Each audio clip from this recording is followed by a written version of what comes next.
Students, तो मैं उत्कर्ष यादव एक बार फिर से आप सभी का स्वागत करता हूं आपके अपने इस YouTube channel wisdom math academy पर।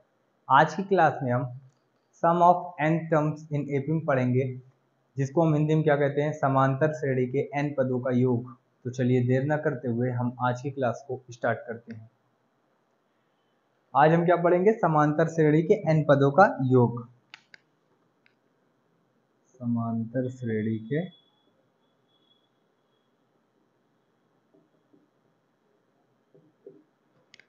एन पदों का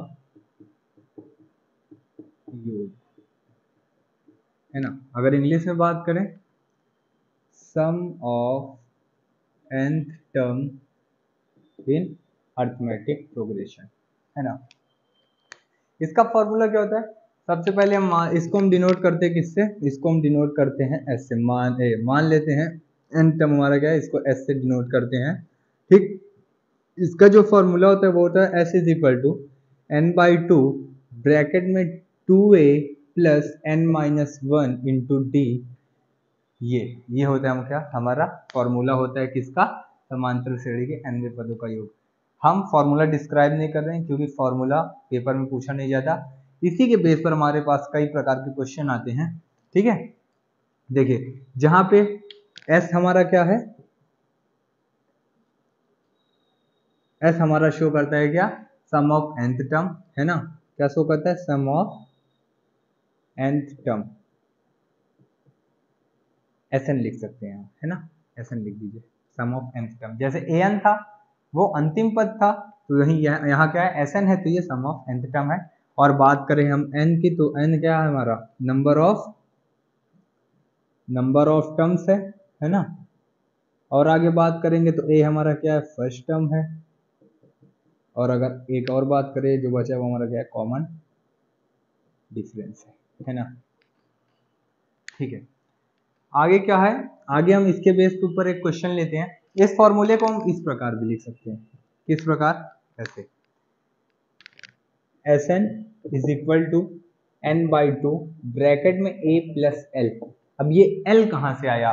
फॉर्मूले में तो 2a plus n-1 into D है। तो देखिए ये फॉर्मूला जो हमारा है, ये वो बनता कैसे है? इसका ऐसे बनता है, जैसे Sn is equal to n/2 है प्लस ब्रैकेट a प्लस, और जो अंतिम पद निकालते हैं वो पूरा फॉर्मूला आ जाता है, जैसे a plus n-1 into D, ऐसे आता है। और जब इसको सॉल्व करेंगे तो 2a plus n-1 into D, ये बन जाएगा ये वाला फॉर्मूला। और वो फॉर्मूला कैसे बनेगा?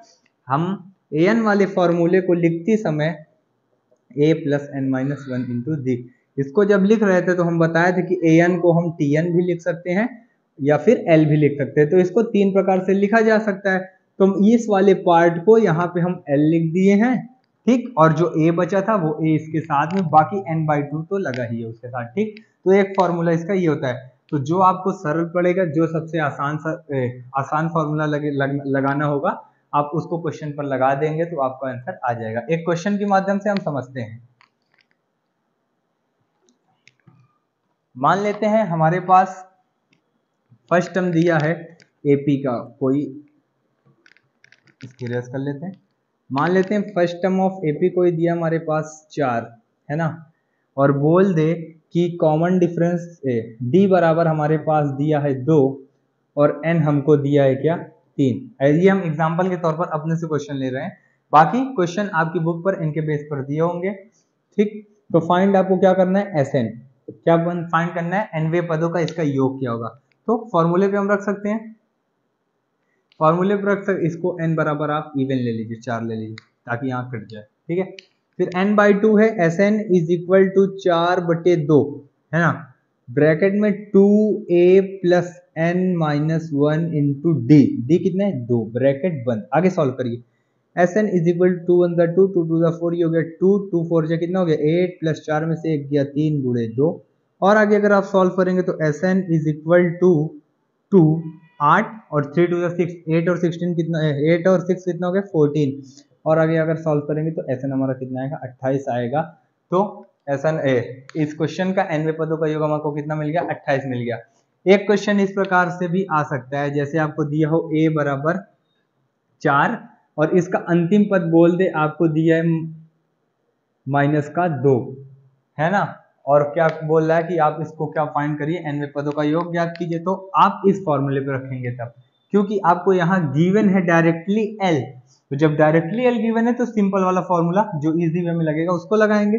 तो Sn is equal to n/2, n भी गिवन होना चाहिए ना, तो n हमारे पास दिया हुआ है 2। तो मान लेते हैं Sn is equal to n/2 a plus l कितना दिया -2, तो यहाँ हो गया -2, तो Sn इज इक्वल टू हमारा कितना आ जाएगा, 2 से 2 कट जाएगा, 4 में 2 गया 2, तो हमारा Sn कितना आ गया इसका 2 आ गया। ठीक है, ठीक। ये तो हम कुछ 2 एग्जांपल लिए हैं इसको आपको समझाने के लिए। अगली की जो हमारी क्लास रहेगी वो इनके बेस के ऊपर क्वेश्चन पे रहेगी। बाकी आपकी बुक में इससे रिलेटेड जितने भी क्वेश्चन होंगे आप ट्राई करिएगा। ठीक, आई होप आज की ये क्लास, ये टॉपिक आपको समझ में आया होगा। Thank you.